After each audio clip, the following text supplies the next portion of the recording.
हात धुन्छौ र साबुन पानीले धुन्छु नि, कति बेला धुन्छौ र छिनछिनमै धुन्छु नि।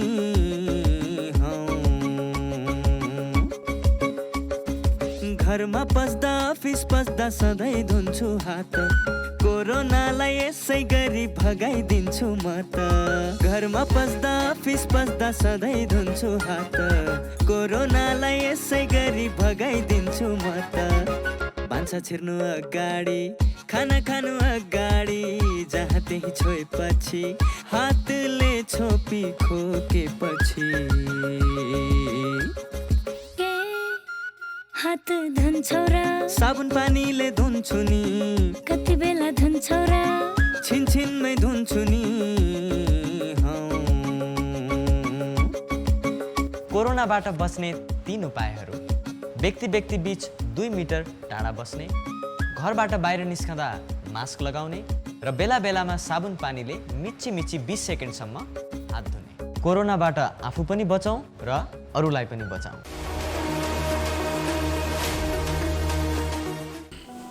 नमस्कार, स्वस्थ जीवन कार्यक्रममा तपाईँलाई स्वागत छ। नेपाल सरकार स्वास्थ्य तथा जनसङ्ख्या मन्त्रालय, राष्ट्रिय स्वास्थ्य शिक्षा सूचना तथा सञ्चार केन्द्र र नेपाल टेलिभिजन बीचको सहकार्यमा निर्माण गरिएको यो कार्यक्रम एनटिभी प्लसका साथै एनटिभी इटहरी र एनटिभी कोहलपुरबाट पनि हेर्न सक्नुहुनेछ। नेपालको संविधानले स्वास्थ्य सम्बन्धी हकलाई नागरिकको मौलिक हकको रूपमा प्रत्याभूत गरेको छ। समृद्ध नेपाल, सुखी नेपालीको राष्ट्रिय आकांक्षा पूरा गर्न आवधिक योजनाहरूमा पनि गुणस्तरीय स्वास्थ्य सेवामा जनताको पहुँच वृद्धि गर्ने लक्ष्य राखिएको छ भने आधारभूत स्वास्थ्य सेवामा राज्यको लगानी पनि वृद्धि भइरहेको छ। स्वास्थ्य सेवामा आम नागरिकको पहुँच वृद्धि गर्न भएका प्रयासहरूका साथै हरेक व्यक्तिले आफ्नो स्वस्थ जीवनका लागि अवलम्बन गर्नुपर्ने उपायहरूबारे हामीले यो कार्यक्रममा चर्चा गर्नेछौँ। नेपालमा कोरोनाको पहिलो सङ्क्रमण देखिएको भोलि माघ 9 गते 1 वर्ष पुरा हुँदैछ। कोरोना भाइरसको पहिलो सङ्क्रमण देखिएको 1 वर्षमा नेपालमा त्यस विरुद्धको प्रयोग हुने खोप भित्रिन लागेको छ। भारतको सिरम इन्स्टिच्युटले उत्पादन गरिरहेको कोभिड विरुद्धको खोप कोभिसिल्ड ल्याउन लागि हो। पहिलो चरणमा भारत सरकारको अनुदानमा खोप ल्याउन लागि हो। खोप आएको 1 साताभित्रै लगाउन थाल्ने गरी योजना बनाइएको छ भने आवश्यक नीतिगत निर्णय यसअघि नै भइसकेको छ। आज हामीले यसबारे विशेष रिपोर्ट प्रस्तुत गर्नेछौँ। जाडो याममा छालाको सौन्दर्य कायम राख्न बढी सजग हुनुपर्छ। छालालाई स्वस्थ राख्ने उपायहरूका साथै उमेर अनुसार छालाको स्याहार गर्ने तरिका पनि आज हामी प्रस्तुत गर्नेछौँ। स्वस्थ जीवनशैलीका लागि ध्यान दिनुपर्ने कुराहरूबारे एकजना विशेषज्ञसँगको सुझाव पनि आज हामीसँग हुनेछ। सुरुमा यो विशेष रिपोर्ट।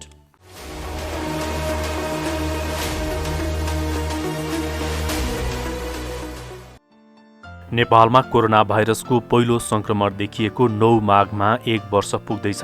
कोरोना भाइरसको पहिलो सङ्क्रमण देखिएको 1 वर्ष पुग्नै लाग्दा नेपालमा त्यस विरुद्ध प्रयोग हुने खोप वितरण लागेको छ। भारतको सिरम इन्स्टिच्युटले उत्पादन गरिरहेको कोभिड विरुद्धको खोप कोभिसिल्ड ल्याउन लागि हो। पहिलो चरणमा आउने खोप भारत सरकारको अनुदानमा आउन लागेको छ। खोप आएको 1 साताभित्रै लगाउन थाल्ने गरी योजना बनाइएको छ भने आवश्यक नीतिगत निर्णय यसअघि नै भइसकेको छ। हामीले सन्तोषका साथ भन्नुपर्छ कि भारत सरकारले प्रतिकूल अवस्थामा पनि औषधिको सप्लाई होस् या अन्य चिकित्सासँग सम्बन्धित त्यो आपूर्तिलाई निर्विघ्न रूपले हामी जारी नै राख्यौं। भारत सरकारले 10 लाख डोज को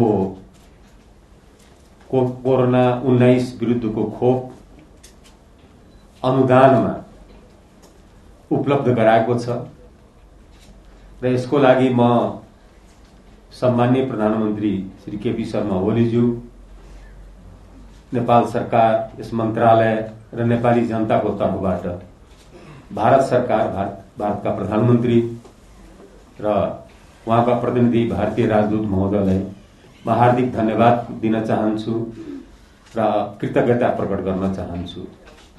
यस युद्धमा यो अमूल्य उपहार मैले पहिले पनि भनेको थिएँ, भ्याक्सिन मात्र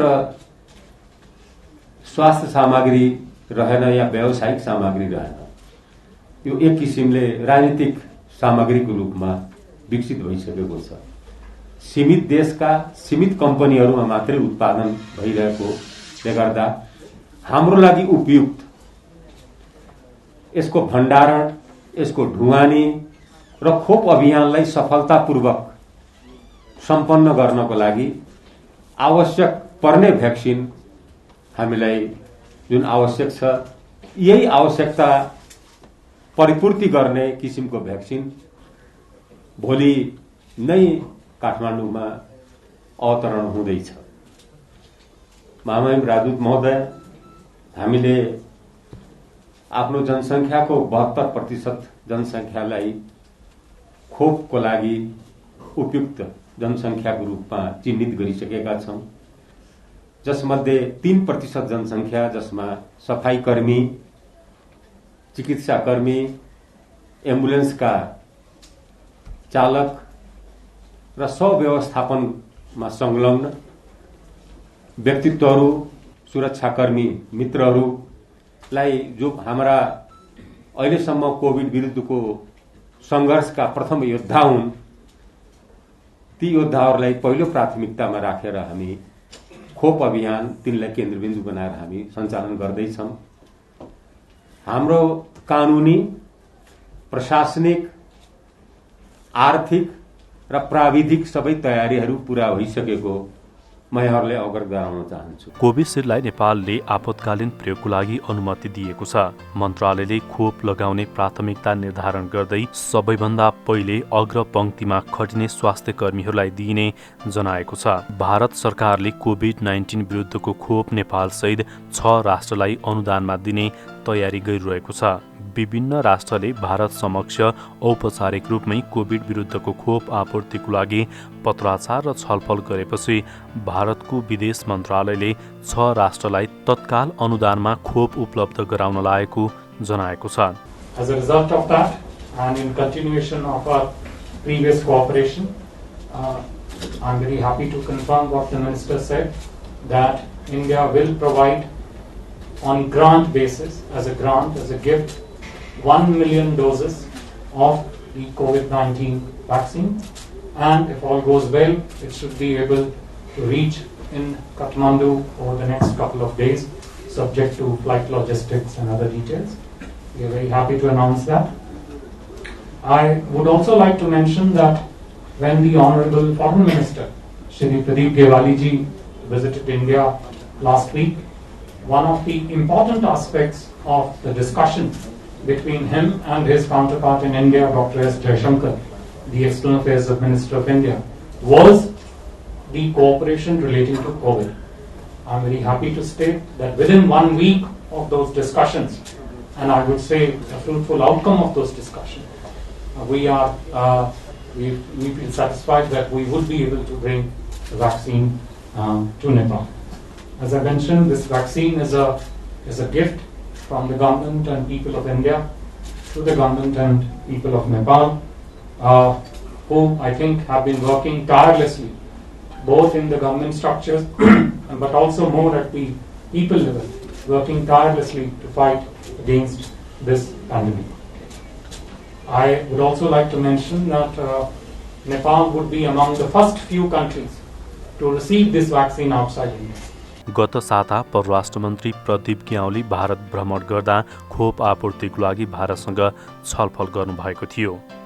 भारतको विदेश मन्त्रालयले कोभिड विरुद्धको खोप पाउने 6 राष्ट्रमा नेपाल, भुटान, मालदिप्स, बङ्गलादेश, म्यानमार र सेसिलास रहेको जनाएको छ। घरेलु मागलाई ध्यानमा राखेर साझेदार राष्ट्रहरूलाई आगामी साता चरणबद्ध रूपमा खोप आपूर्ति गर्ने विदेश मन्त्रालयले जनाएको छ।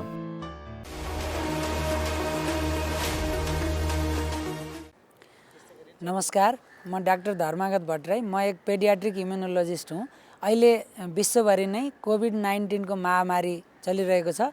यस्तो बेलामा कोभिड संक्रमित व्यक्तिहरूमा अलिकति यो नयाँ बिमारीको कारणले गर्दा स्ट्रेसफुल डेजहरू होम आइसोलेसनमा कटाउनु पर्ने कन्डिसन भएको हुनाले होम आइसोलेसनमा के कुरामा ध्यान दिनुपर्छ भन्ने कुरामा सामान्य 2-4वटा पोइन्ट्सहरू म बताउने छु।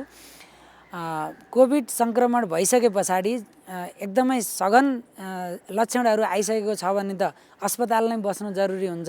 यदि सघन सिम्टमहरू आएको छैन भने सघन सिम्टमहरूमा एकदमै पर्सिस्टेन्ट लगातार ज्वरो आइरहने र श्वास प्रश्वासमा समस्या हुने नै सबभन्दा प्रमुख लक्षणहरू हुन्। यो लक्षणहरू छैनन् भने हामी स्टेबल कन्डिसनमा छौँ भने घरमै होम आइसोलेसन बस्न सक्छौँ। तर होम आइसोलेसनमा बस्दाखेरि केही कुराहरूमा अत्यन्तै ध्यान पुर्याउन जरुरी हुन्छ। यदि सम्भव भएसम्म तपाईँले आफ्ना शरीरका भाइटल साइनहरू चेक गर्न जरुरी हुन्छ। सबभन्दा पहिलो भनेको टेम्परेचर। तपाईँले टेम्परेचर नापिरहनु पर्यो र एउटा पल्स अक्सिमिटरबाट तपाईँको शरीरमा अक्सिजनको स्याचुरेसन कति छ भनेर सानो यो सिम्पल हामी सबैले आफ्नो घरमा चेक गर्न सकिने एउटा सामान्य उपकरणबाट चेक गर्न सकिन्छ। यो चाहिँ चेक गर्न सकियो। दोस्रो भनेको तपाईँको आफ्नो जीवनशैलीमा सामान्य स्वास्थ्यमा दिनुपर्ने ध्यान पुर्याउनु पर्ने कुराहरू हुन्छ। त्यसमा सबभन्दा पहिलो कुरा भनेको तपाईँले प्रशस्त झोल कुराहरू प्लेन्टी अफ फ्लुइड्स झोल कुराहरू खानुपर्छ। यसमा झोल कुराको साथसाथै सन्तुलित आहार पनि खान जरुरी पर्छ। र दोस्रो कुरा भनेको त्यो बेलामा हाम्रो शरीर अत्यन्तै कमजोर भएको हुन्छ, शरीरमा थकान महसुस हुन्छ र मसलहरूमा पेन पनि हुने हुँदा त्यति बेला हामीले पूर्ण रूपमा अगाउने त्यति बेला टेस्ट लस हुन्छ। हाम्रो गन्ध र टेस्ट त्यति धेरै नपाउने कन्डिसन भएको हुनसक्छ। त्यो भए बावजुद पनि हामीले भोजनमा केही कमी ल्याउनु हुँदैन। फ्लुइड यो झोल पदार्थ र भोजन प्रशस्त रूपमा गरिरहनु पर्यो। हाम्रो शरीरको भाइटल साइन्सहरू लिइरहनु पर्यो। भाइटल साइन्सहरू चेक गरिरहनु पर्यो र त्यो सँगसँगै हाम्रो शरीरमा पहिला नभएको कुनै नयाँ साइन्स लक्षणहरू कुनै र्यासहरू अथवा नयाँ जस्तो ज्वरो आउने त्यस्तो प्रकारको कुनै साइन सिम्टम आएको छ कि छैन भनेर हामीले ध्यान दिनु पर्यो।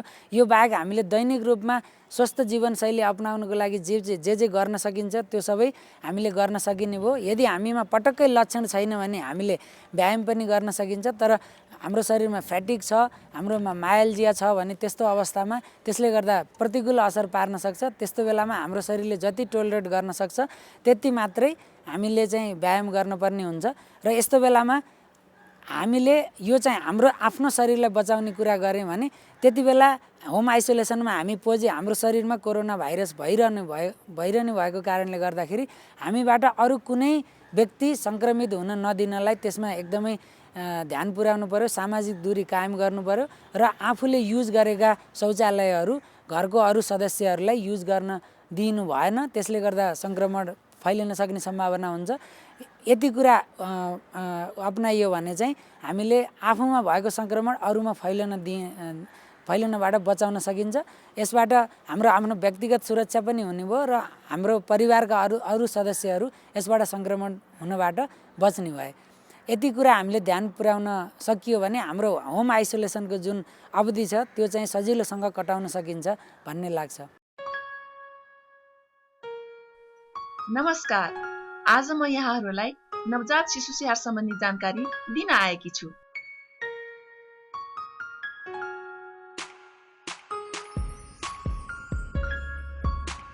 शिशु जन्मेको 1 घण्टाभित्र आमाको बिगौती दुध खुवाउनु पर्छ। शिशुलाई 6 महिनासम्म पूर्ण स्तनपान गराउनुपर्छ। आमाको दुधमा शिशुलाई चाहिने जति पानी भएको हुनाले पानी पनि खुवाउनु पर्दैन। बालबालिकालाई 2 वर्षसम्म पूरा खानाको सँगसँगै आमाको दुध पनि खुवाउनु पर्छ। शिशुले चाहेको जुनसुकै बेला पनि स्तनपान गराउनु पर्छ। कम्तीमा पनि दिनमा 10-12 पटक खुवाउनु पर्छ।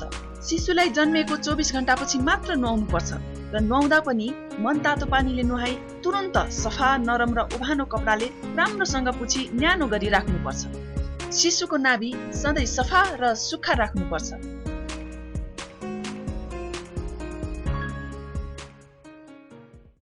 नमस्कार, म डाक्टर मनबहादुर केसी, म मुटु रोग विशेषज्ञ हुँ र यहाँलाई अहिले यो जुन विश्वमा महामारी फैलिएको छ कोभिड-19 यसको बारेमा मलाई लागेको यहाँलाई सहयोगी हुन सक्ने केही बुँदाहरू राख्न गइरहेको छु। यहाँहरूले ध्यान दिएर सुनिदिनु होला र यसलाई सकभर कार्यान्वयन गर्ने प्रयास गर्नु होला। यो कोभिड भन्ने समस्या तत्कालै हट्नेवाला छैन। यो समस्याबाट हामी कम्तीमा पनि 1-1.5 वर्षदेखि केही वर्षसम्म योसँग सँगै बाँच्नुपर्ने हुनसक्छ। त्यसो गर्दा यो समस्याबाट डराएर तर्सेर भागेर होइन, यसलाई डटेर सामना गर्नुपर्छ। डटेर सामना गर्ने हाम्रो मुख्य अस्त्र भनेको एउटा मास्क हो। मास्क अनिवार्य लगाऊँ र राम्रोसँग लगाऊँ, नाक मुख छोपिने गरी टम्म हुने गरी, अनि सकेसम्म भिडभाडमा नजाउँ। भिडभाडमा जानुपर्ने अवस्था आयो भने सकेसम्म 2 मिटरको दूरी कायम गर्ने प्रयास गरौँ। अनि तेस्रो भनेको यो हामी अनावश्यक चिज नछुँ र छुनुपर्ने अवस्था भयो भने उपलब्ध छ भने साबुन पानीले मिची हात धुने बानी बसालौँ। उपलब्ध छैन भने सेनिटाइजरको प्रयोग गर्न सकिन्छ। यी बुँदाहरू यहाँहरू सबैलाई थाहा छ।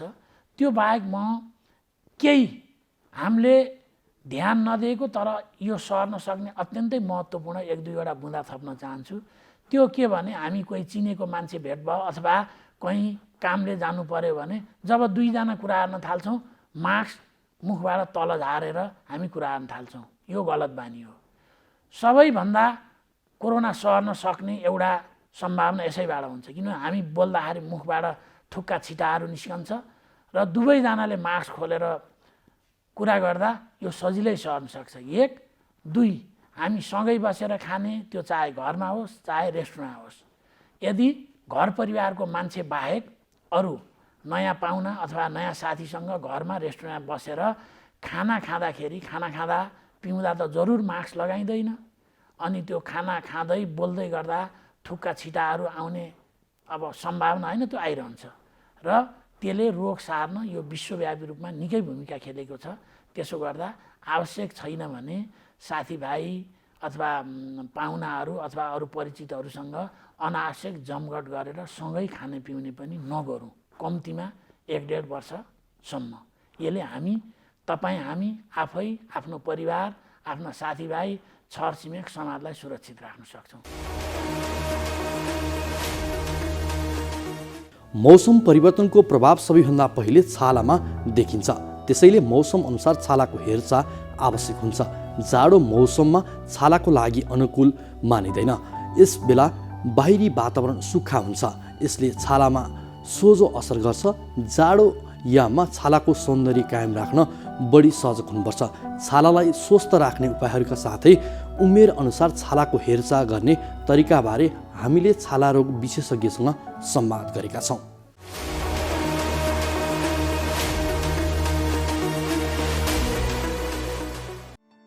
छालाले शरीरलाई भित्री सङ्क्रमण हुनबाट जोगाउँछ। कहिलेकाहीँ मौसम अनुसार या अन्य रोगका कारणले पनि छालामा विभिन्न समस्या आउन सक्छन्।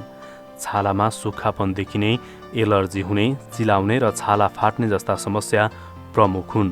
मौसम परिवर्तनको प्रभाव सबैभन्दा पहिले छालामा देखिन्छ।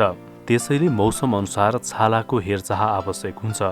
जाडो मौसम छालाको लागि अनुकूल मानिँदैन। यसबेला बाहिरी वातावरण सुक्खा हुन्छ, यसले छालामा सोझो असर गर्दछ। जाडोयाममा छालाको सौन्दर्य कायम राख्न बढी सजग हुनुपर्छ। उमेर अनुसार छालाको स्याहार गर्ने तरिकाबारे हामीले छाला रोग विशेषज्ञ प्राध्यापक डाक्टर धर्मेन्द्र कर्णसँग संवाद गरेका छौँ।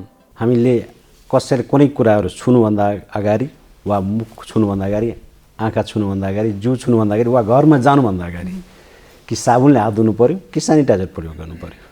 अब प्रत्येक घन्टामा छुने यो गरेर पनि साध्य छैन। अब सेनिटाइजर भनेको के हो त्यो कुरा बुझ्नु पर्यो। पहिला सेनिटाइजरमा चाहिँ एउटा कीटाणुलाई मार्ने केमिकल हुन्छ जुन चाहिँ अल्कोहल। अल्कोहल भनेको स्पिरिट, जसले के गर्छ कीटाणुलाई त मार्छ, तर कीटाणुको साथसाथै हाम्रो छालाको भित्रबाट निस्किने चिल्लोपनालाई पनि मारिदिन्छ, कम गरिदिन्छ।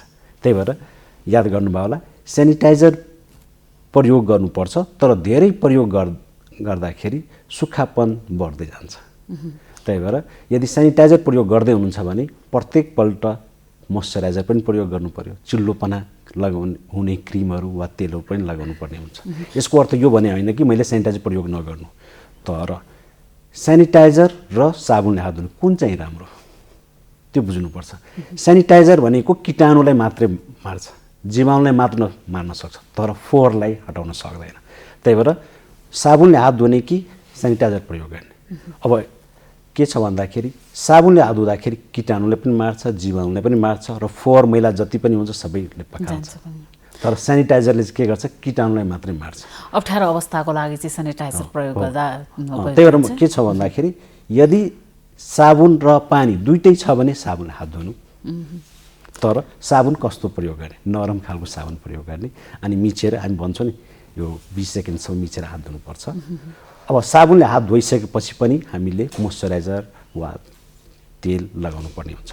त्यस्तै सेनिटाइजर चाहिँ अब हामीले गर्दाखेरि जस्तै अफिस बेसमा हामी अफिसमा त अब जति बेला पनि हात धुने ठाउँ हुँदैन, साबुन हुँदैन, पानी हुँदैन है, विभिन्न बाटोमा हिँड्दाखेरि त हुँदैन, त्यस्तो अवस्थामा हामी सेनिटाइजर भन्छौँ। डाक्टर साहब जस्तै अब सेनिटाइजर प्रयोग गर्दा चाहिँ कस्तो प्रकारको सेनिटाइजर प्रयोग गर्नुपर्ने हुन्छ त? अब मैले भने सेनिटाइजरमा चाहिँ के मिक्स हुनुपर्छ, एक WHO क्राइटेरिया अनुसार त्यसमा चाहिँ अल्कोहल हुनुपर्छ, त्यसमा हाइड्रोजन पेरोक्साइड हुनुपर्छ, मोइस्चराइजर वा ग्लिसरिनको पनि तत्त्व हुनुपर्छ। अब त्यो सेनिटाइजर हामी प्रयोग गर्नुपर्छ। तर कस्तो देखिएको छ भने बजारमा अल्कोहल छ भने मोइस्चराइजर छैन, त्यसमा ग्लिसरिन हुँदैन, त्यस्तोले चाहिँ झन् ड्राई गर्छ, पोल्छ त्यस्तो। त्यही भएर चाहिँ सेनिटाइजर छ भने त्यसमा उपयुक्त मात्रामा 60 देखि 90% अल्कोहल हुनुपर्छ। त्यसमा चाहिँ ग्लिसरोल वा कुनै पनि मोइस्चराइजिङ एजेन्ट मिसिएको हुनुपर्छ र हामी आर्टिफिसियल कलरहरू मिसिएको सकेसम्म हुँदैन। जस्तै विभिन्न किसिमको रङ्गी-चङ्गी हुन्छ नि, सकेसम्म त्यो कलर मिसिएको नगरेको राम्रो, किन भन्दाखेरि त्यो कलरले पनि एलर्जी गर्छ कहिलेकाहीँ। जस्तै अब यो कोभिड सङ्क्रमण हुँदा चाहिँ छालामा कुनै समस्याहरू देखिन्छ कि देखिँदैन, लक्षणहरू छ नि।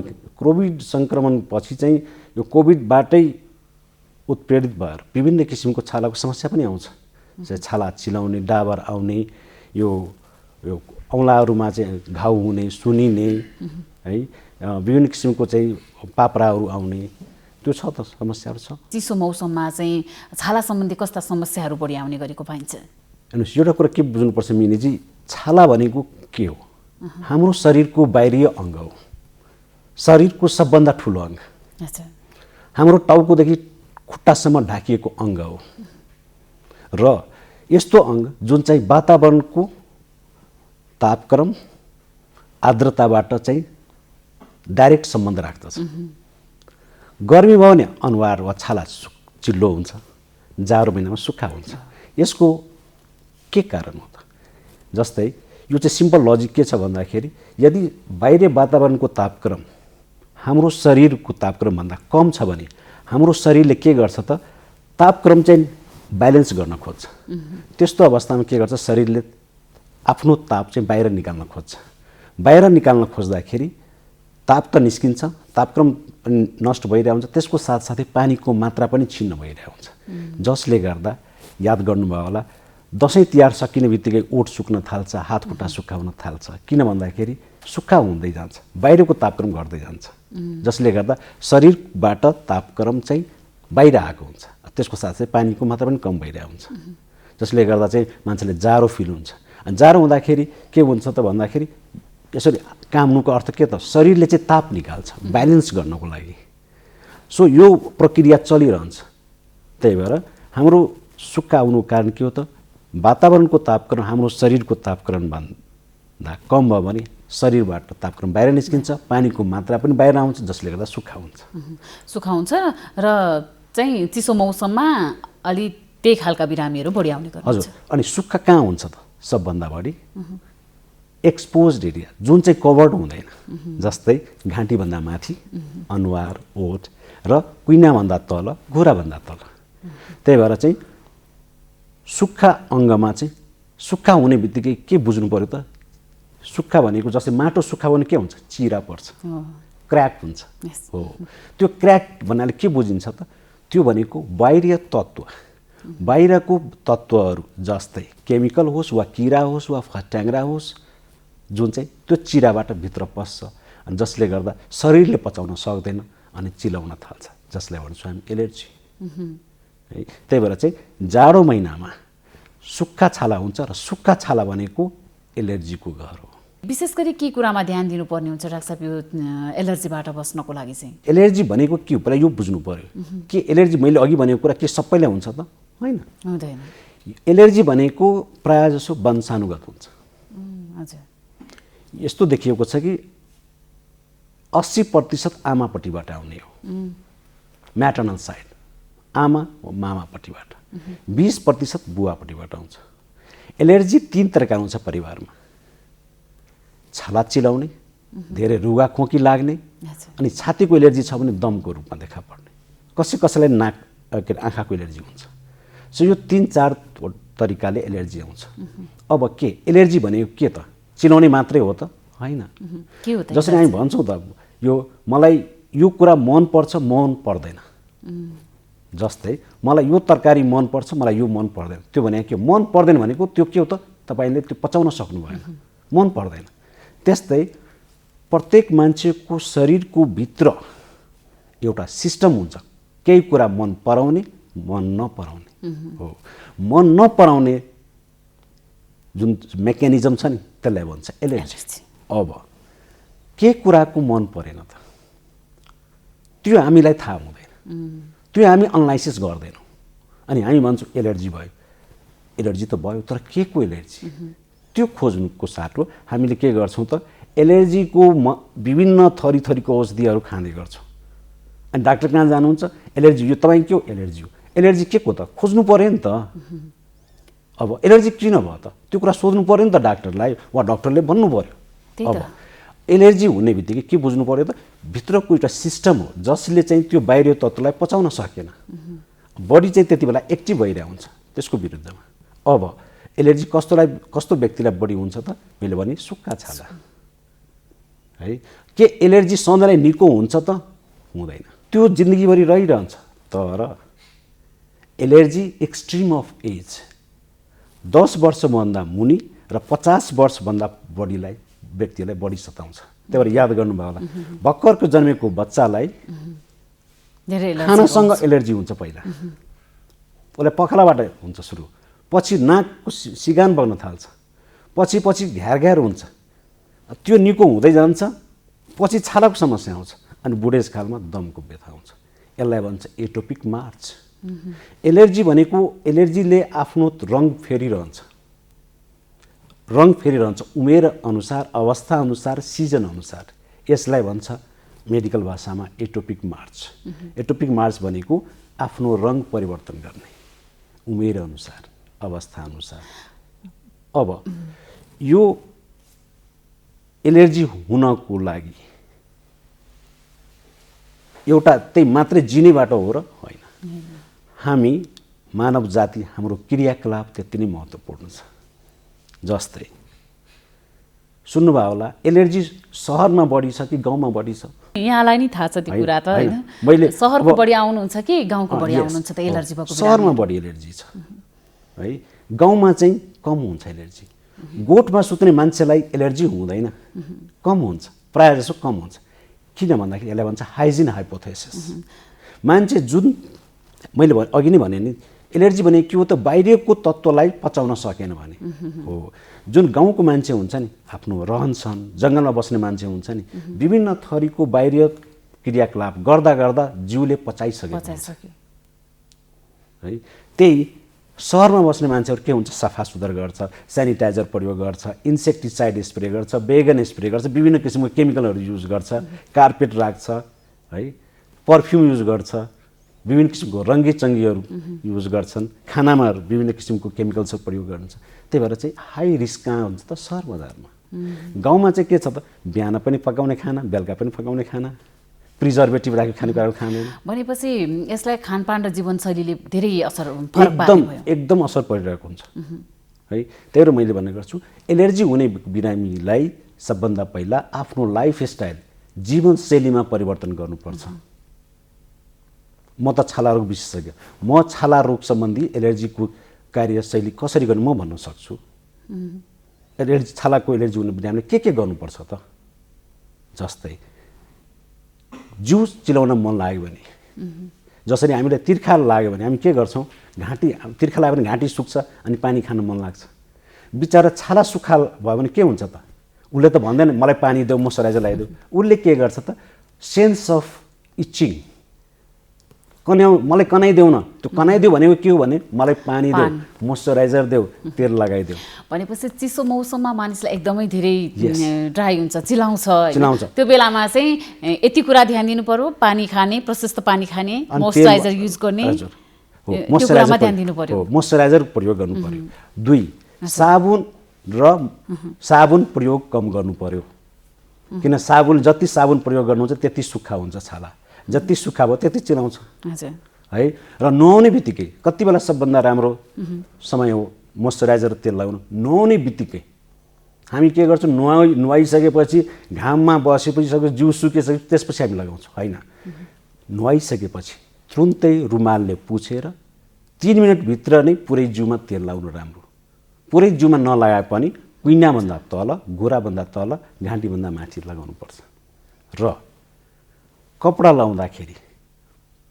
लाउँदाखेरि सकेसम्म एलर्जी हुने व्यक्तिलाई छालामा टाँसिने गरी सुती कपडा मात्रै लगाउने हामी के गर्छौँ मैले अहिले पनि देखिरहेको छु जाडो महिनामा एकैचोटि उलेन कपडा लगाइदिन्छु थर्मोगत सुक्खा छालामाथि एकैचोटि उलेन कपडा के हुन्छ झन् सुक्खा छ सुक्खामाथि उलेन कपडा लगाउनु झन् चिलाउँछ किन इरिटेट गर्छ घर्षण झन् बढी हुन्छ त्यही भएर छालाको एलर्जी छ भने भित्र चाहिँ नरम कपडा भनेको सुती कपडा लगाउनु पर्यो त्यो पनि खुकुलो यो चिसो मौसममा फुट्ने हुन्छ नि त्यो पनि एलर्जी नै भयो होइन फुट्ने कुरा अब चिरा पर्नु मैले एउटा उदाहरण भनेको मैले जस्तै ओठ सुक्नु भनेको सुक्खापना भयो एलर्जी भयो त्यो सुक्खा भयो तर त्यही सुक्खापना बढ्दै गयो भने पछि के हुन्छ त्यहाँ चिलाउन सक्छ घाउ ब्याक्टेरियाको इन्फेक्सन हुन्छ त्यो सुक्खा छाला भन्ने मैले अघि नै भनेको थिएँ चिरा पर्नु र त्यो चिरा परिसकेपछि के हुन्छ ब्याक्टेरिया भाइरस अनि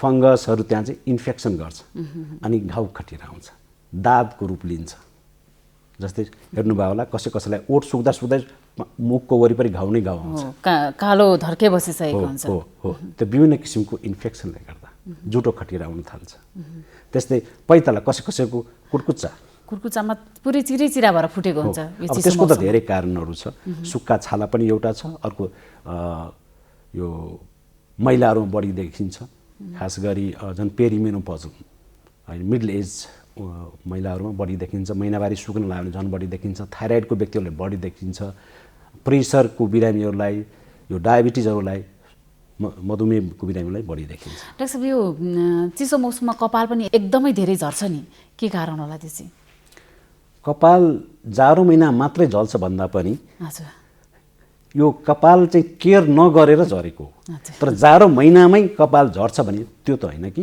कपालको स्याहार नपुगेको वा चाहिने भन्दा बढी भइदिएको मैले अघि नै भने हामी धेरै कुरा थाहा छ तर चाहिँ हामी गर्न नजानेको जस्तै यो कपाल झर्नु कति बेला भन्ने हामी कपाल झर्ने दिनमा 100वटा कपाल झर्नु नर्मल हो हामी के गर्छौँ जाडो महिनामा कति दिन नुहाउँछौँ हप्ताको 1 दिन 2 दिन सधैँ त नुहाउँदैनौँ हप्ताको 2 दिन नुहायो भने 3 दिनमा नुहाउने 300 कपाल झर्नु पर्यो त्यो नर्मल हो 1 हप्तामा नुहाउनु हो भने 700 कपाल झरेको नर्मल हो तर कसैलाई यसरी गर्दाखेरि हो पुरै वालवालले आउँछ त्यस्तो कपाल झरेको छ भने हो कपाल झर्ने पनि कारण थुप्रै छ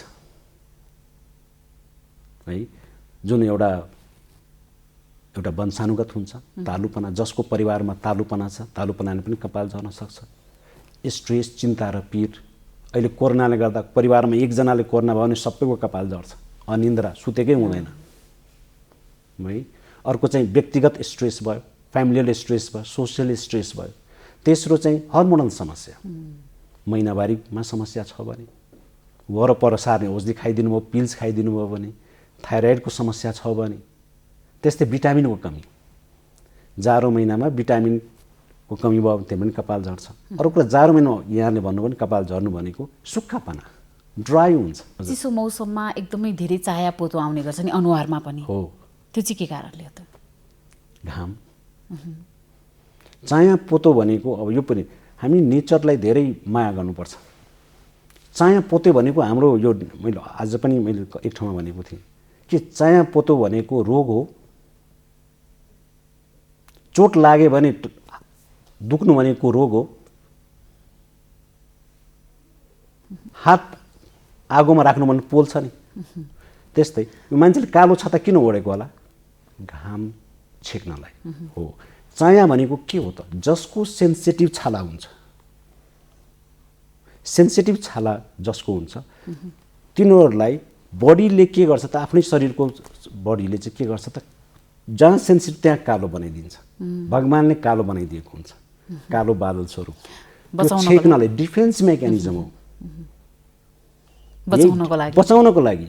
तर बिचरा हामी नेपालीलाई त्यो कालो मन पर्दैन। युरोपियनहरू त्यही कालो हुनको लागि बिच साइडमा त्यतिकै बस्छ है। तर हामीलाई कालो चाहिँ मन पर्दैन। अब चाया चाहिँ किन आउँछ त? त्यही भएर मेरो उत्तर त्यसबाटै आयो। घाममा बढी बस्ने व्यक्तिलाई बढी हुन्छ। दोस्रो चाहिँ कपालमा मेहदी कलर लगाउने व्यक्तिलाई बढी हुन्छ। कपालमा लाउने केमिकल्सहरू सरेर घाँटीसम्म आउँछ। तोरी तेल अमला तेल लाउने व्यक्तिलाई बढी हुन्छ। र फेरि हर्मोनल फेरि यहाँ पनि आउँछ।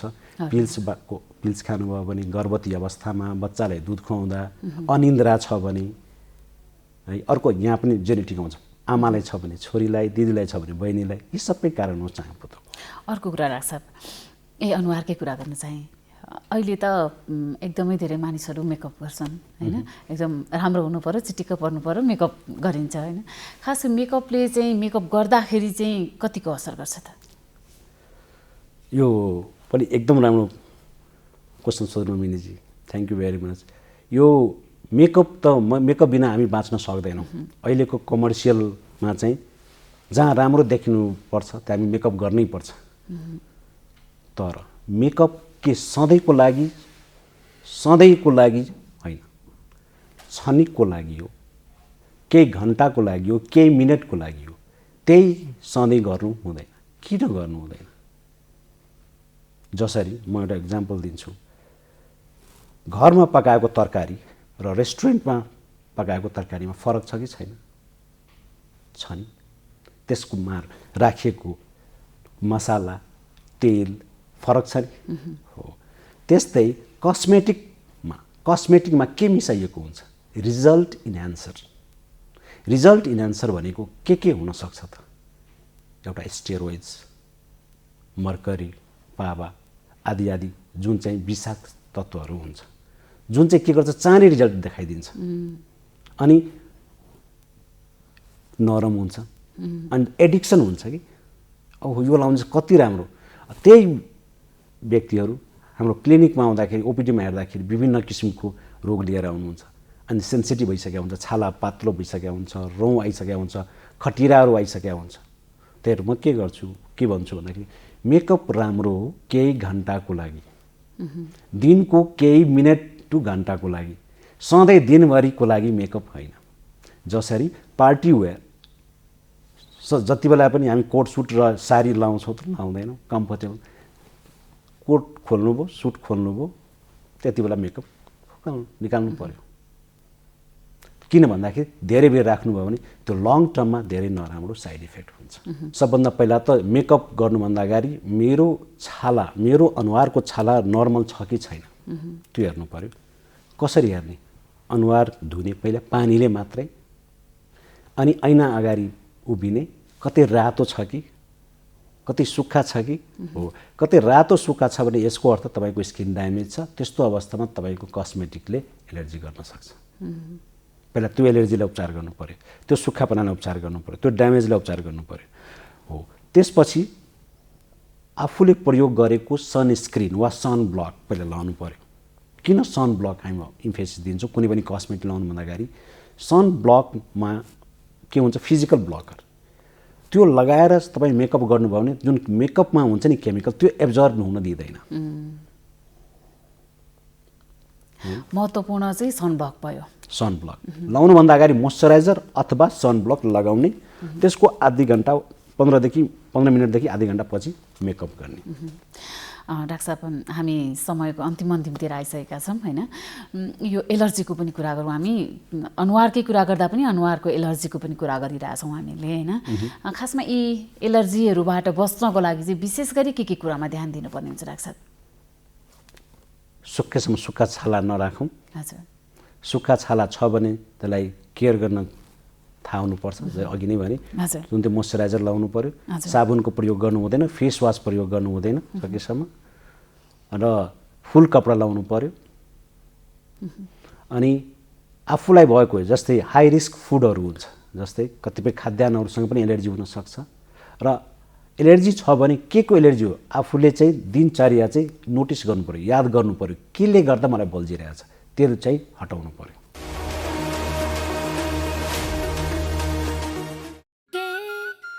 हात धुन्छौ र साबुन पानीले धुन्छु नि, कति बेला धुन्छौ र छिनछिनमै धुन्छु नि,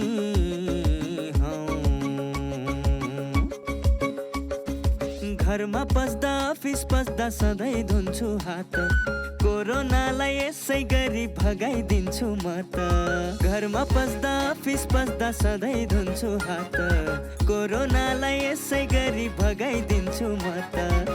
भान्सा छिर्नु अगाडि, खाना खानु अगाडि, जहाँ त्यही छोएपछि हातले छोपी खोकेपछि।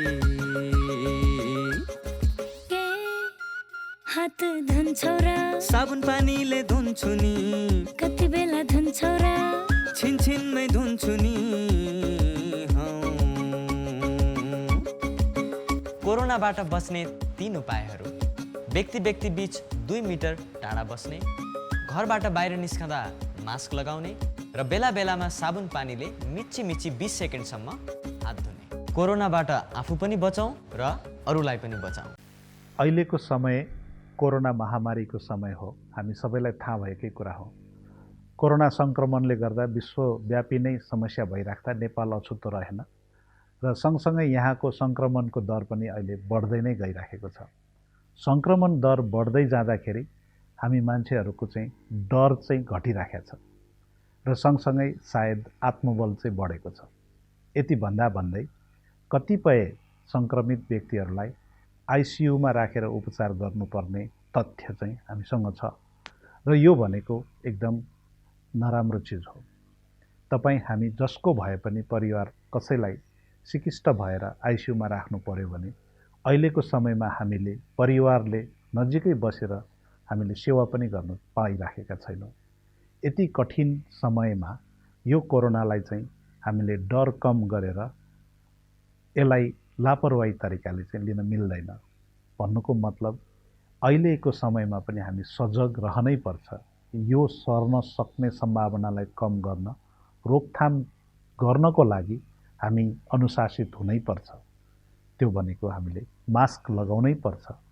कोही सम्भावित सङ्क्रमित व्यक्ति अगाडि पछाडि छ भन्ने कुरा हेक्का राखेर हामीले आफूले पनि मास्क लगाउनु पर्यो र अरूलाई पनि मास्क लगाउन उत्प्रेरणा गर्नु पर्यो। सँगसँगै अनावश्यक ठाउँहरूलाई छोइछोटो गर्नु पनि भएन। आफ्नो हात धुनु पर्यो, अथवा नभए हामीले चाहिँ सेनिटाइजर प्रयोग गर्नु पर्यो, र अनावश्यक ठाउँमा भिडभाडमा जाने काम गर्नु भएन। शारीरिक दूरी बढाउनै पर्छ। यो यति कुरा चाहिँ अझै पनि हामीले त्याग्ने बेला होइन, यसलाई चाहिँ अवलम्बन गर्ने बेला हो। यो महत्त्वपूर्ण छ। सबैलाई चाहिँ यति अवलम्बन गर्नुहुन म विनम्र अनुरोध गर्दछु। सँगसँगै म एक मुटु रोग विशेषज्ञको हिसाबले मुटु रोग भएका बिरामीहरूलाई पनि कतिपय अवस्थामा मलाई कस्तो होला के होला भन्ने डर लागिराखेको होला। मुटु रोग भइराखेका व्यक्तिहरूलाई अहिले अस्पतालसम्म गएर देखाउन पनि अप्ठ्यारो भइराखेको होला। यसमा म यहाँहरूलाई के भन्न चाहन्छु भने यहाँहरूको लक्षण केही नयाँ आएको छ भने कृपया यहाँहरूले आफ्नो चिकित्सकलाई सम्पर्क गर्नुहोस् अथवा अस्पताल आउनुहोस्। यदि लक्षणहरू केही पनि आएको छैन भने आफूले खाइराखेको नियमित औषधिहरू सेवन गरिराख्नुहोस्। आफूलाई बलियो बनाउनुहोस्, आत्मबल बढाउनुहोस्, शारीरिक अभ्यास गर्नुहोस्, अनावश्यक खानेकुराहरू धेरै नखानुहोस्, हिँडडुल धेरै अनावश्यक हिँडडुल नगर्नुहोस्, र एकदमै लक्षण भनेको के भनेदेखि कथम कदाचित छातीमा पीडा भयो, सास फेर्न गाह्रो भयो, मुटुको धड्कन एकदम बढ्दै गयो र रिङ्गट लाग्यो, एकदमै अप्ठ्यारो महसुस भयो भनेदेखि चाहिँ अस्पताल आउनुहोस्। यदि होइन भनेदेखि चाहिँ अहिलेको समयमा पनि हामी नर्मल जस्तै गरेर, साधारण जस्तै गरेर घरमै बसेर पनि आफ्नो उपचार निरन्तर गर्न सक्छौँ र यो निरन्तरता दिने बेलामा कोरोनाबाट हुन सक्ने सङ्क्रमणलाई पनि ध्यान पुर्याउँ र यसकोबाट परै बसेर यसलाई रोकथाम गरौँ। यदि गऱ्यौँ भने हामी मुटुकै रोग लागे पनि हामीलाई चाहिँ स्वस्थ रूपमा जीवनयापन गरिरहे अगाडि बढ्न सक्छौँ। कोरोना भाइरस महामारीको अवस्थामा सुरक्षित गर्भावस्था। गर्भावस्था एक विशेष अवस्था हो, चाहे कोरोना भाइरस कोभिड-19 महामारीको बेला नै किन नहोस्। विपद वा सामान्य अवस्था जे भए तापनि गर्भवती तथा उनको गर्भमा रहेको बच्चालाई विशेष हेरचाह र स्याहार चाहिन्छ। गर्भवतीमा पनि कोरोना भाइरसको संक्रमण हुन सक्छ। त्यसैले कोभिड-19 का लक्षणका साथै गर्भावस्थामा देखिन सक्ने खतराका लक्षणहरूबारे जानकारी राखौं। गर्भावस्थामा देखिने खतराका लक्षणहरू: टाउको साह्रै दुख्नु, आँखा तिरमिराएर धमिलो देखिनु, हात तथा मुख सुनिनु, हात खुट्टा अरुरो भई काँप छुट्नु वा मुर्छा पर्नु, कडासित तल्लो पेट दुख्नु, योनिबाट रगत वा पानी बग्नु। यी मध्ये कुनै पनि खतराका लक्षणहरू देखा पर्ने बित्तिकै तुरुन्तै नजिकैको स्वास्थ्य संस्थामा जाँच्न लैजानु पर्दछ। नियमित गर्भवती जाँच तथा खतराका लक्षणको समयमै पहिचान गरी गर्भावस्थालाई सुरक्षित बनाऊ। कोभिड-19 सम्बन्धी कुनै पनि जिज्ञासा वा परामर्श चाहिएमा पैसा नलाग्ने कल सेन्टर 1115 वा 1133 मा सम्पर्क गरौँ। नमस्ते, म डाक्टर विजेश राज घिमिरे, क्यान्सर रोग विशेषज्ञ। म यहाँहरूलाई आज हाम्रो क्यान्सर र कोभिडको बारेमा केही भन्न गइरहेको छु। यहाँहरूलाई थाहै छ हामी यो क्यान्सर बिरामीहरूमा हाम्रो रोगसँग लड्ने क्षमताहरू अलिक कम भएको हुनाले यो हाम्रो कोभिड या यो रोग चाहिँ उहाँहरूलाई केही गरी भइहाल्यो भने चाहिँ अलिकति जटिल रूपमा जान सक्ने र ज्यान पनि जान सक्ने किसिमबाट अगाडि बढ्न सक्ने भएको हुनाले हामीले चाहिँ क्यान्सर रोगको बिरामीहरूलाई चाहिँ यसबाट बच्नलाई यसबाट सावधानी अपनाउन चाहिँ एकदमै धेरै नै जरुरी छ। त्यसैले गर्दाखेरि म यहाँहरू सबैलाई अरूहरूले त सबैले गर्नु नै पर्छ, तर यहाँ क्यान्सर रोगीहरूले चाहिँ र क्यान्सरबाट उपचार गराइरहेका या क्यान्सर लागेर निको भइसकेका बिरामीहरूले चाहिँ यसमा एकदमै नै धेरै याद गर्नुहोला।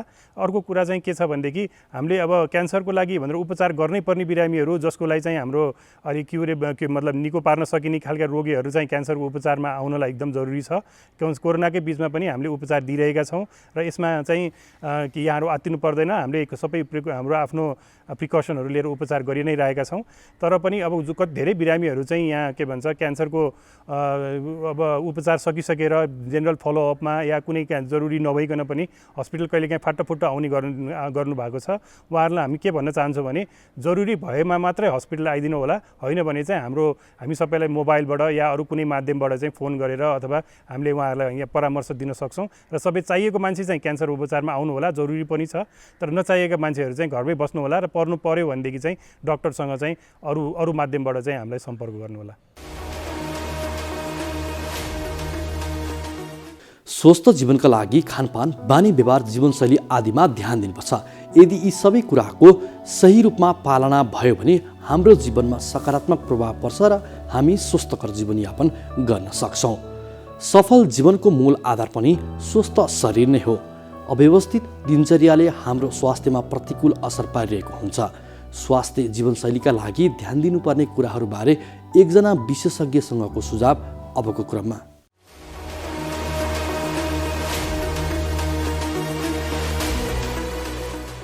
नमस्कार, म डाक्टर विधानिधि पौडेल वीर हस्पिटलमा कार्यरत छु र होम आइसोलेसनमा अहिले कोभिड लागेको बिरामीहरूलाई हामी साधारण किसिमको बिरामीहरूलाई हामीले होम आइसोलेसनमा बस्नको लागि हामी उहाँहरूलाई चाहिँ नि प्रेरणा दिन चाहन्छौँ। किन भन्दा होम आइसोलेसनमा बस्दाखेरि उहाँहरूलाई हस्पिटलमा गएर बढी दुःख पाउनु पर्दैन र होम आइसोलेसनमा बस्दाखेरि आफ्नै घरकै इन्भाइरोमेन्ट हुन्छ र यसमा ध्यान दिनुपर्ने कुरा के छ भन्दाखेरि बिहान उठ्दा बित्तिकै उहाँहरूले चाहिँ नि आफूलाई फ्रेस राख्ने, फ्रेस रहनको लागि एक्सर्साइजहरू गर्ने, प्राणायामहरू गर्ने र समय समयमा बिहान मात्रै नभएर दिउँसो पनि प्राणायामहरू गर्न सकिन्छ र खानेकुरामा विशेष ध्यान दिनु पर्यो।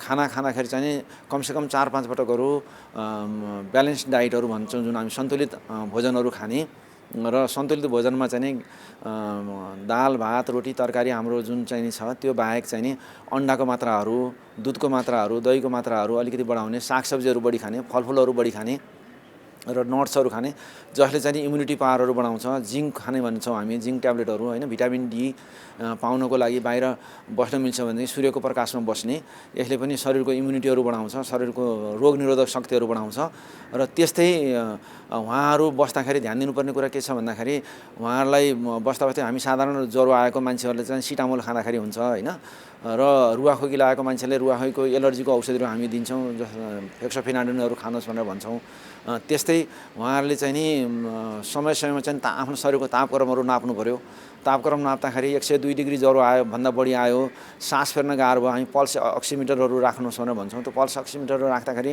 त्यो अक्सिजनको मात्रा चाहिँ नि घटेर 90 भन्दा तल जाँदै गयो हामी 95 सम्म चाहिँ नर्मल मान्छौँ त्यसभन्दा तल घट्दै घट्दै 90 भन्दा तल गयो सास फेर्न गाह्रो भयो ज्वरो बढ्दै गयो भने उहाँहरू चाहिँ त्यहाँ होम आइसोलेसनबाट बाहिर निस्किनुपर्ने हुन्छ हस्पिटलमा गएर चाहिँ हस्पिटलको सेवा लिनुपर्ने हुन्छ यी कुराहरूमा ध्यान दिनुपर्छ र होम आइसोलेसनमा बस्दाखेरि सबभन्दा मुख्य त उहाँहरूले चाहिँ आफूलाई चाहिँ नि टेन्सन मुक्त पनि गराउनु पर्यो उहाँहरू चाहिँ नि म सन्चो हुन्छु भन्ने किसिमको चाहिँ उहाँहरूले चाहिँ पोजिटिभ थिङ्किङ लिनुपर्छ किन भन्दाखेरि 80%लाई यो रोग चाहिँ नि केही पनि हुँदैन कुनै लक्षणहरू पनि देखिँदैन र 15%लाई मात्र होम आइसोलेसन सङ्क्रमित भएको त होम आइसोलेसनमा बस्नै पर्यो र सङ्क्रमित भएर 15%लाई पनि साधारण किसिमको रोगहरू लक्षणहरू देखिएका हुन्छ साधारण किसिमको लक्षणहरू पनि यस्तै किसिमको घरमा खानपिनहरू राम्रो गर्दाखेरि र आफूले चाहिँ व्यायामहरू गरेर तातो पानीहरू समय समयमा पिउने दुधहरू खाने चियाहरू खाइराख्ने होइन राम्रो खाद्य पदार्थहरू खाने यो गर्दाखेरि चाहिँ हामीले चाहिँ नि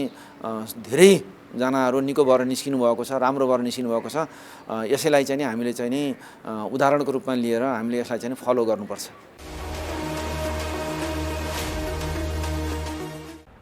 नमस्ते म डाक्टर राजु पङ्गेनी म छाती रोग विशेषज्ञ म आज विभिन्न श्वास प्रश्वास रोगसँग सम्बन्धित समस्याहरू र यसमा कोरोनाले गर्दा पार्ने असरहरूको बारेमा बताउँदैछु।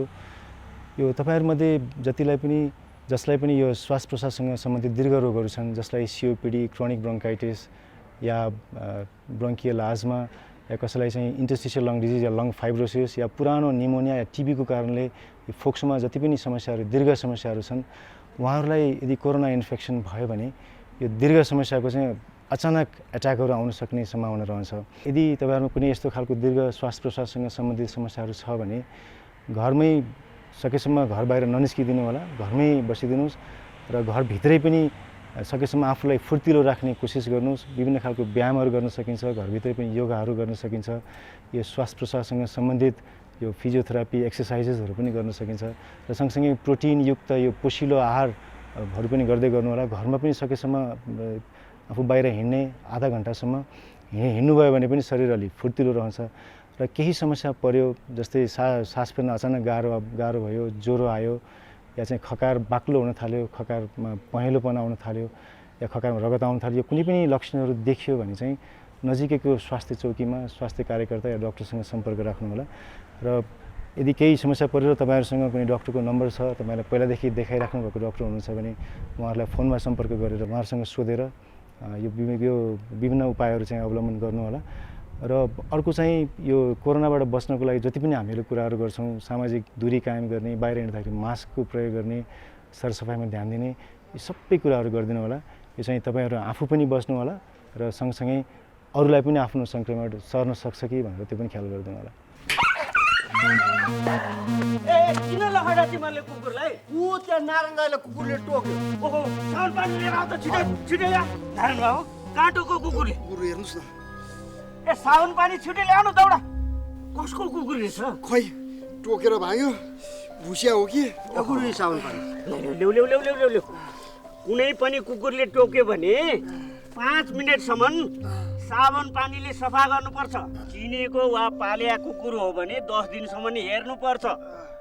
10 दिनभित्र त्यो कुकुर मर्यो वा हरायो भने तुरुन्तै इन्जेक्सन लाउनुपर्छ। होइन गुरु कहाँ खोज्नु त्यो कुकुरलाई मैले यस्तो बेला तुरुन्त अस्पताल जानुपर्छ। हिँडे जाउँ उठाऊ। ठिक गर्नुभयो अझ औला गाला टाउको घाँटीमा टोकेको भए त झन् बढी खतरा हुन्थ्यो। अब आत्तिनु पर्दैन, नछुटाइकन भ्याक्सिन लिनुस्, केही हुन्न। रेबिज लाग्यो भने कस्तो लक्षण देखिन्छ डाक्टर साहब? रेबिज लागेपछि पानीदेखि डराउने, थुकिरहने, कराउने हुन्छ। हेर्नुहोस्, रेबिज लागेपछि उपचार हुँदैन, त्यसैले कुकुरले टोकेपछि समयमै रेबिजको भ्याक्सिन लिएमा सजिलै बच्न सकिन्छ।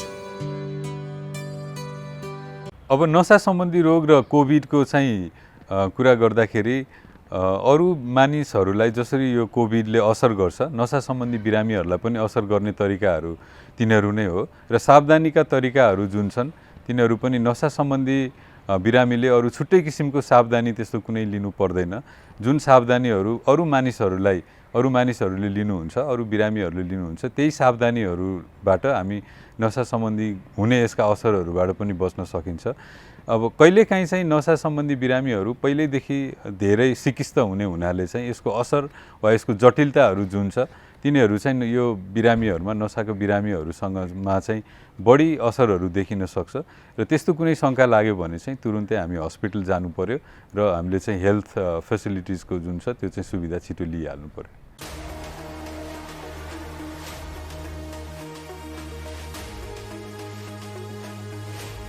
कार्यक्रम स्वस्थ जीवन हरेक दिन एनटिभी प्लसबाट बिहान 7 बजेदेखि 8 बजेसम्म र पूर्ण प्रसारण साँझ 5 देखि 6 बजेसम्म, एनटिभी कोहलपुरबाट 1 देखि 2 बजेसम्म र एनटिभी इटहरीबाट दिउँसो 2 देखि 3 बजेसम्म प्रसारण हुने गरेको छ। स्वास्थ्य सम्बन्धी यहाँहरूको कुनै जिज्ञासा वा समस्या भएमा हामी सम्बन्धित विज्ञहरूबाट समाधान खोजी कार्यक्रममा प्रसारण गर्नेछौँ। हामीलाई सम्पर्क गर्ने माध्यमहरू यस प्रकार रहेका छन्। फोन, एसएमएस तथा भाइबरको लागि 9843 5293 97, इमेल swasthjivan@ntv.org.np। यस कार्यक्रमको बारेमा आफ्नो सल्लाह, सुझाव र प्रतिक्रिया पनि यहाँहरूले यिनै माध्यम मार्फत दिन सक्नुहुनेछ। साथै कार्यक्रममा के कस्ता सामग्री, विषय वा विज्ञहरू समेट्नु पर्ला भन्ने विषयमा पनि सुझाव दिन सक्नुहुन्छ। कार्यक्रम यहाँहरूले सामाजिक सञ्जाल मार्फत पनि हेर्न सक्नुहुनेछ। YouTube Nepal television, mobile application Nepal television, Facebook facebook.com/neptv2041।